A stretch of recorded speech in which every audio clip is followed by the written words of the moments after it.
Amados irmãos, a paz do Senhor, eu sou o pastor Hélio Ornelas, pastor da Igreja Metodista Pentecostal, no Morro da Carolina, Jacatiana do Caxias, Congregação Jardim Santa Marta, Belfort Roxo, Congregação Nova Campinas, Caxias, para ministrar aqui a lição 3 da Escola Bíblica Dominical, terceiro trimestre.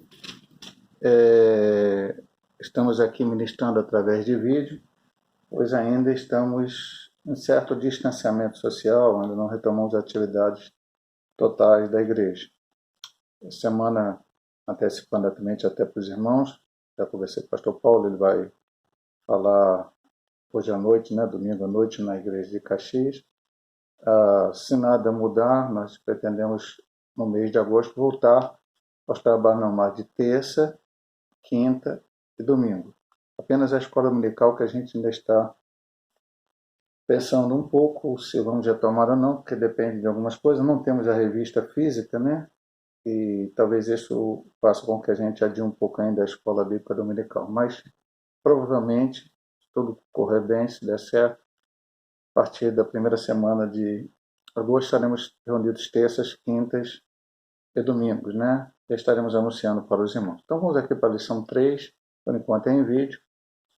A lição de hoje, lição 3, fala o despertamento renova o altar. Mas antes de começar a lição de hoje, já que os irmãos não têm a lição nas suas mãos, tem apenas um PDF que eu mandei, e fica difícil para o irmão, às vezes, querer voltar à lição passada para ver, entendeu? O assunto vai se desenvolvendo, e às vezes essa é a dificuldade. Então, apenas para relembrar rapidamente. A primeira lição foi Daniel, ora por um despertamento, cujo objetivo principal da lição era conscientizar os alunos sobre a necessidade de estudar a palavra e orar em busca de um despertamento proveniente de Deus nestes dias trabalhosos. Daniel estava no cativeiro, estudou a Bíblia Sagrada, descobriu no livro de Jeremias, estava escrito que depois de 70 anos eles iam sair do cativeiro. Deus tinha prometido tirar eles do cativeiro. E ele fez as contas, tinham completado 70 anos, então ele foi orar a Deus sobre isso. Então, o que aprendemos? Temos que estar sempre orando, pedindo despertamento. Porque aqui o despertamento da lição total, do trimestre, é a volta do cativeiro, a reconstrução do templo, a reconstrução do muro da cidade, o avivamento espiritual no meio do povo judeu, como exemplo para nós hoje da igreja, lembrando que essa lição é uma lição, a gente, não sei se a palavra certa, mas fala retrô, porque ela foi editada a primeira vez pela CPAD em 1993, pelo já falecido, já está na glória, pastor e missionário Eurico Bergstein. Na lição 1 nós comentamos sobre isso. E a lição 2, despertamento espiritual, um milagre. E tinha 3 objetivos: explicar aos alunos os objetivos dos despertamentos espirituais, enumerar as finalidades do despertamento, ilustrar que Deus cumpre com suas promessas. E falava muito sobre Ciro, aquele rei que Deus despertou para que pudesse fazer o decreto e os judeus pudessem voltar. Agora nós estamos nessa lição de número 3, despertamento renova o altar. Textual. Então Elias disse a todo o povo: chegai-vos a mim. E todo o povo se chegou a ele, e reparou o altar do Senhor, que estava quebrado. 1 Reis 18:30. Vamos ver que o principal foco da lição é a reconstrução, a renovação do altar. Verdade prática: Satanás jamais derrotará o crente cujo altar é constantemente renovado pelo Espírito. Temos a leitura bíblica diária, e eu quero só chamar a atenção para os irmãos. Foi copiado, foi feito aqui o que eu mandei para os irmãos em cima de algo que já foi feito lá atrás. Então, alguns erros aconteceram. Na leitura de quarta-feira está escrito Isaías 8:30, o altar na vida de Josué. Na verdade, é Josué 8:30. Na leitura de quinta-feira está escrito Josué 8:30, o altar na vida de Gideão. Logicamente, Gideão não viveu na época que Josué foi escrito, viveu depois. Então, é Juízes 6:26. Então, a leitura de quarta é Josué 8:30, e a leitura de quinta, Juízes 6:26, mas o títulozinho está certo: o altar na vida de Josué quarta e o altar na vida de Gideão, quinta-feira. A leitura bíblica em classe está aqui em Esdras 3, 2 ao 5 e do 10 ao 13. Levantou-se Jesua, filho de Josadaque, e seus irmãos, os sacerdotes, e Zorobabel, filho de Sealtiel, e seus irmãos edificaram o altar de Deus em Israel, para oferecer sobre ele holocausto, como está escrito na lei de Moisés, o homem de Deus. E firmaram o altar sobre as suas bases, porque o terror estava sobre eles, por causa dos povos das terras, e ofereceram sobre eles holocaustos ao Senhor, holocausto de manhã e de tarde. E celebraram a festa dos tabernáculos, como está escrito, ofereceram holocaustos de dia em dia, por ordem, conforme ao rito, cada coisa no seu dia. E depois disto o holocausto contínuo, e os das luas novas, e de todas as solenidades consagradas ao Senhor, como também de qualquer que oferecia oferta voluntária ao Senhor. Quando, pois, os edificadores, agora já no capítulo, o versículo 10 e 13, ainda no capítulo 3, mas o versículo 10 a 13, quando, pois, os edificadores lançaram os alicerces do templo do Senhor, então apresentaram-se os sacerdotes já revestidos e com trombetas, e os levitas, filhos de Asaf, com saltério para louvar ao Senhor conforme a instituição de Davi, rei de Israel. E cantavam a revés, louvando e celebrando ao Senhor, porque é bom, porque a sua benignidade dura para sempre sobre Israel. E todo o povo jubilou com grande júbilo quando louvavam ao Senhor pela fundação da casa do Senhor. Porém, muitos sacerdotes levitas e chefes dos pais já velhos, que viram a primeira casa sobre o seu fundamento, vendo perante os seus olhos para a casa, choraram em altas vozes. Mas muitos levantaram as vozes com júbilo e com alegria, de maneira que discerniu o povo as vozes de alegria das vozes do choro do povo, que o povo jubilou com grande júbilo, que as vozes se ouviam de muito longe. Então, nessa lição tem 3 objetivos também. Qual o primeiro? Elucidar aos alunos o significado do altar para o antigo pacto. É explicar, mostrar, demonstrar aos alunos isso. Entender que Cristo é o centro da nossa comunhão com Deus. E comprovar que nem todos os despertamentos de hoje têm as características mencionadas de um verdadeiro despertamento. Então vamos para a introdução. Nesta lição iremos meditar sobre um fato que caracteriza o verdadeiro despertamento. Trata-se da necessidade que uns passam a sentir de chegarem mais perto do altar de Deus, a fim de estar cada vez mais perto de Deus. Ele vai citar alguns despertamentos, ele vai falar nessa lição. O texto áureo fala sobre Elias, quando teve que desafiar os 850 profetas, 450 de Baal e 400 de Azera, durante o reinado de Acabe. E a primeira coisa que ele fez para enfrentar esses maus homens errados, foi restaurar o altar do Senhor, que estava quebrado, como diz o texto. E depois de fazer o desafio, e o Senhor responder por fogo, aqueles falsos profetas foram mortos. Elias foi perseguido, muitas coisas aconteceram, mas Deus, a palavra de Deus continuou, e aquele povo despertou. Logo depois do grande desafio, o povo gritou: só o Senhor é Deus, só o Senhor é Deus, e começaram a abandonar a Baal. Ponto 1. Despertamento conduz o homem ao altar. Então vamos ver aqui. São 70 anos de cativeiro babilônico. E aquele povo estava longe da terra prometida. Deus fez um grande milagre. Qual milagre, pastor?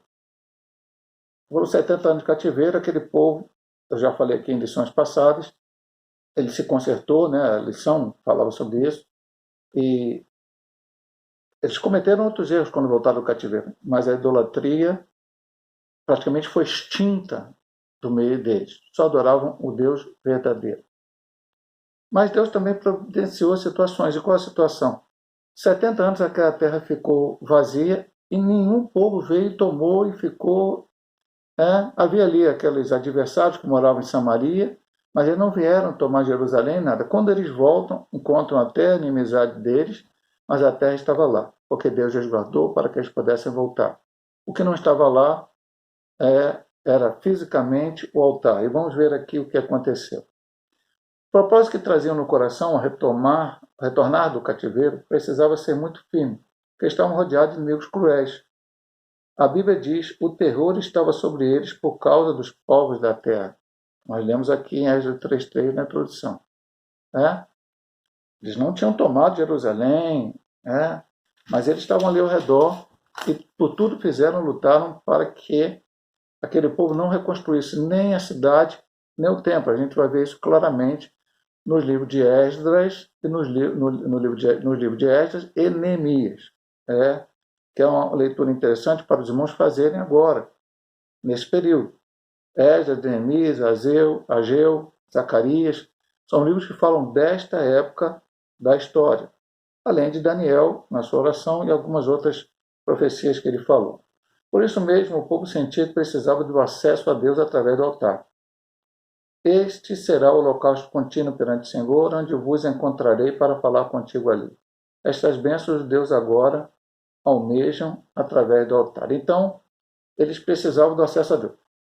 Lembrando sempre que nós estamos falando aqui de Antigo Testamento, meu amado irmão. E era necessário o altar. Era por aquela forma que eles serviam a Deus. E hoje no Novo Testamento, falamos de algumas pregações anteriores. O ponto 2 vai falar sobre isso. O centro da nossa adoração é o Senhor Jesus Cristo. Eu posso adorar a Ele aonde eu estiver. Reunimos, congregamos? Sim, a Bíblia fala para nós congregarmos, precisamos congregar. Nesse momento ainda um pouco afastado, só congregando domingo a igreja que eu pastorei. Outras igrejas já voltaram aos trabalhos normais. Nós voltaremos em breve e é necessário isso. Mas porque eu estou na minha casa, e mesmo quando a igreja voltar ao normal, com tudo isso passar de coronavírus e voltarem às atividades normais mesmo, todas elas, ainda vai ter um momento que eu estarei na minha casa, o dia que não houver o trabalho na igreja. E nesse dia também eu preciso estar em comunhão com Deus, buscando a sua face. Todos os despertamentos genuínos, ponto 1.2, todos os despertamentos genuínos começam com a restauração do altar. E aí ele vai citar alguns exemplos, como eu disse já ainda há pouco na introdução. Ele começa com Elias. Ele cita 1 Reis 18, 16 a 40, nós não vamos ler aqui, porque por causa do tempo, mas os irmãos leem na sua casa. No confronto com os profetas de Baal, a primeira coisa que Elias fez foi reparar o altar que estava quebrado. Versículo 30 do capítulo 18. Depois sacrificou sobre ele, orou a Deus, o fogo desceu, o povo exclamou: só o Senhor é Deus, só o Senhor é Deus. O despertamento decorreu do concerto do altar. Comunhão com Deus. Eu tenho que estar em comunhão com Ele. A minha vida precisa estar em comunhão com Ele. Não dá para haver um despertamento e eu afastar de Deus, não querendo obedecer a Deus, fazer a sua vontade, cumprir o seu querer, adorar em espírito e em verdade. Veja como foi lá no tempo de Elias. Restaurou o altar, orou ao Senhor, o Senhor respondeu com fogo, e o povo, então, aí sim despertou. Só o Senhor é Deus, só o Senhor é Deus. E ele fala agora do segundo despertamento, quando o piedoso rei Ezequias assumiu o trono de Judá. Já pregamos aqui 2 vezes sobre Ezequias, nas pregações que temos feito, em momentos diferentes, quando ele enfrentou o rei da Síria, que veio para destruir Israel, e como ele buscou o Senhor. E falamos alguma coisa sobre o anterior a ele. O pai dele foi um péssimo rei, mas ele foi um excelente rei, porque ele buscou o Senhor.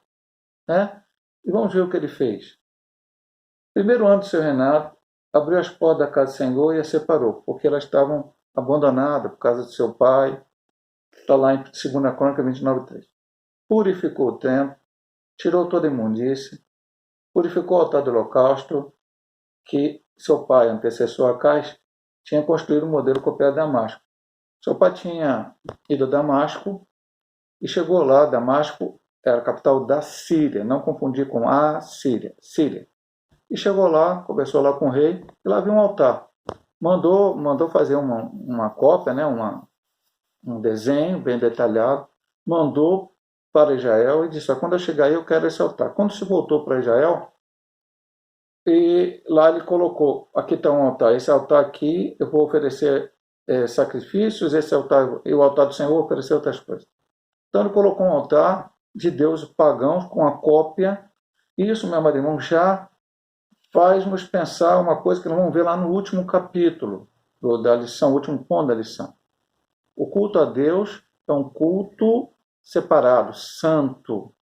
Não podemos trazer coisas do mundo e colocá-las para juntar-se à adoração ao verdadeiro Deus. A adoração do verdadeiro Deus é no padrão bíblico, dentro daquilo que o Senhor deixou para nós, fazendo a sua vontade e o seu querer. Infelizmente, hoje, no século XXI, no meio da igreja evangélica, eu vou falar do Brasil porque aqui moro, brasileira, muita coisa tem sido colocado, vamos colocar desta forma, na ritualística, enfim, na maneira de adorar a Deus, que nada tem a ver com a sua palavra. Muitas vezes, isso vem somente a atrapalhar. Aquele altar estava errado. Aquele altar não era o altar verdadeiro. O altar que Deus tinha mandado Moisés fazer, e depois foi feito também na construção do Templo de Salomão. E agora um outro altar foi colocado para ser oferecido. A primeira coisa que Ezequias fez, tira, acaba, destrói. Quando então o sacerdote sacrificava sobre o altar, santificado, começou um novo cântico na casa de Deus. 2 Crônicas 29, 27, 28, isso também levou à separação do altar. Ele retomou a questão dos levitas que louvavam no tempo de Davi, que já não estavam mais fazendo. Então, o rei Ezequias foi um rei onde houve um grande despertamento espiritual. Um dos últimos, depois dele apenas Josias, depois disso veio o cativeiro. Então, aquele povo estava totalmente longe de Deus, fazendo coisas que não agradavam a Deus. Mas o altar foi restaurado no tempo de Ezequias e a verdadeira adoração voltou a ser feita por Israel. Agora, a subdivisão aqui, 3 do ponto 2, do 1, 2, subdivisão 3, C. Quando os judeus voltaram do cativeiro, construíram um altar sobre as suas antigas bases do modo que manda a lei. Esdras 3:3, lá nós lemos isso na leitura bíblica, texto bíblico em classe. E sacrificaram holocausto ao Senhor. A alegria foi grande, tão grande entre os judeus, porque poderam sacrificar, celebrar a festa do tabernáculo, que Deus havia recomeçado.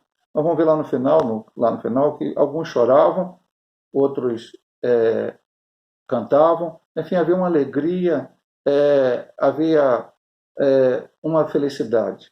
Você imagina 70 anos longe da sua terra, do seu templo, do lugar de adoração, porque era naquele lugar que se adorava. Agora volta o despertamento, a reconstrução do altar, de acordo com aquilo que estava na lei de Moisés, de acordo com aquilo que foi colocado. Eu me lembro, só para falar mais uma vez sobre isso. Deus fez toda a situação, como é que deveria ser, deu a Moisés e disse, olha bem, faça de acordo com o que está mandado.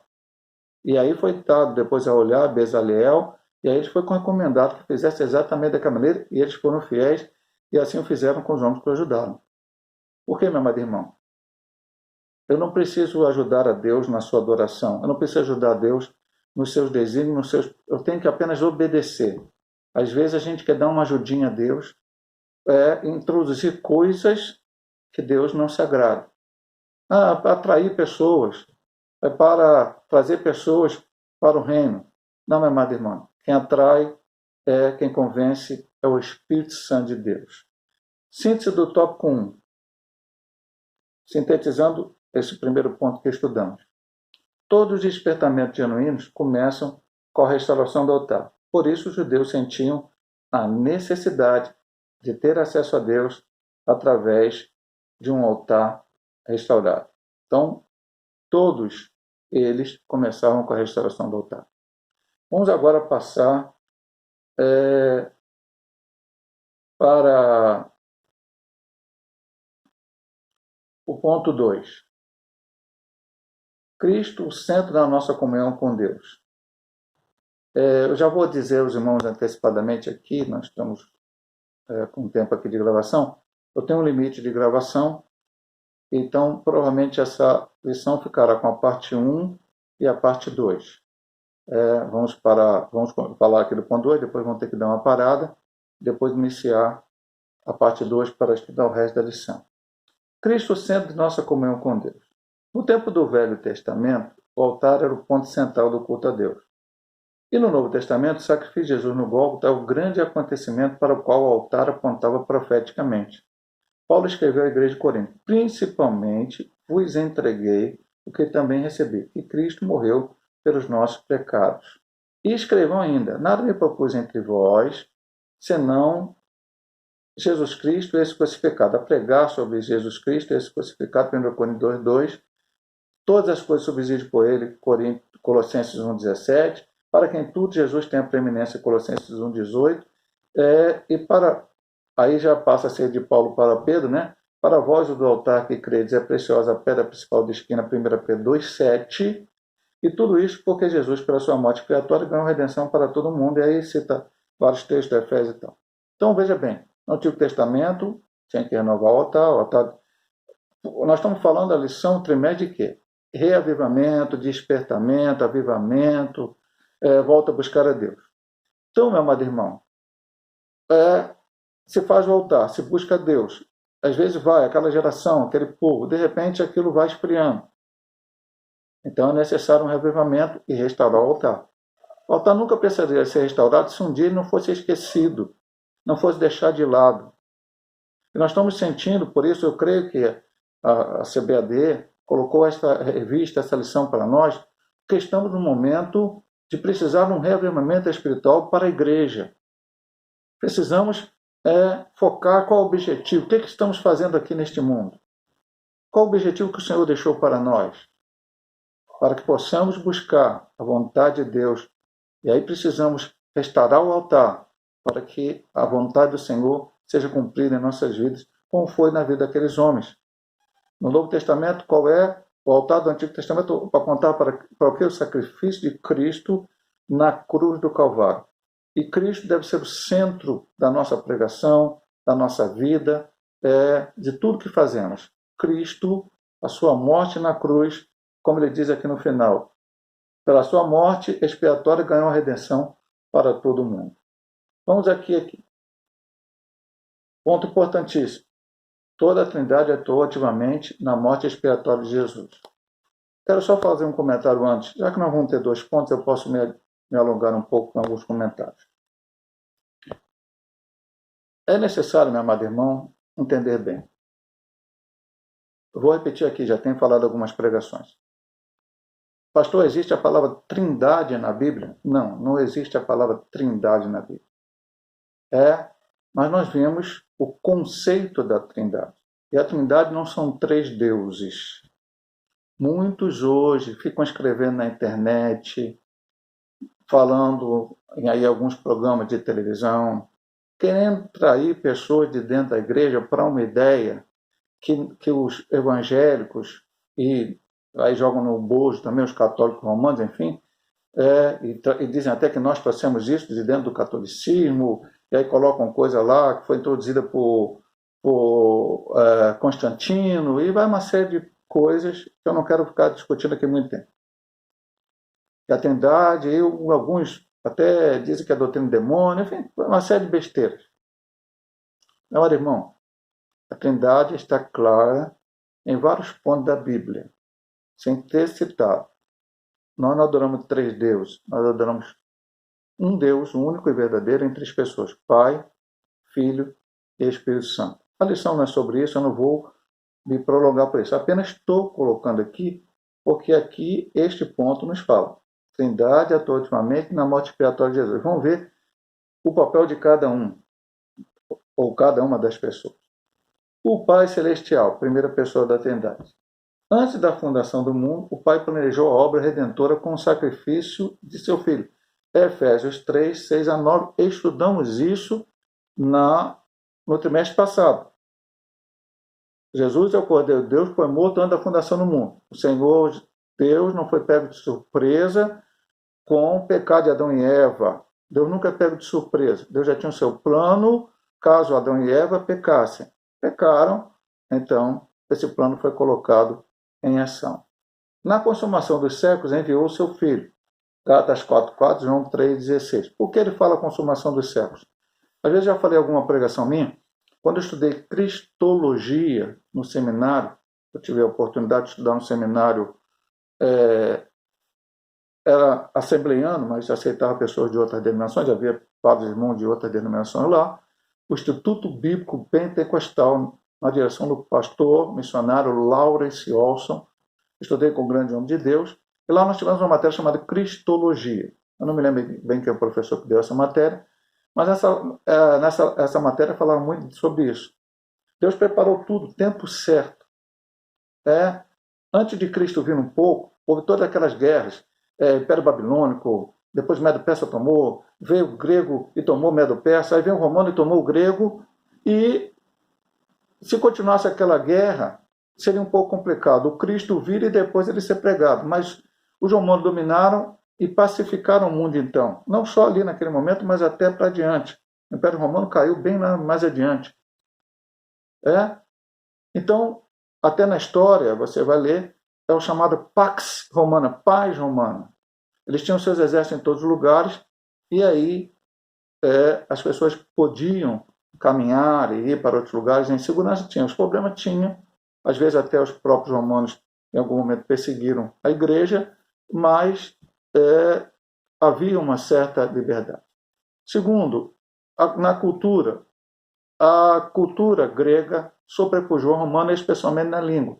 Os romanos falavam latim, mas os gregos falavam grego koiné, e o grego koiné se tornou a língua praticamente mundial. Todo mundo falava grego koiné, o que facilitou para que o Novo Testamento fosse escrito no grego koiné e levado a todas as nações, e as pessoas entendiam isso.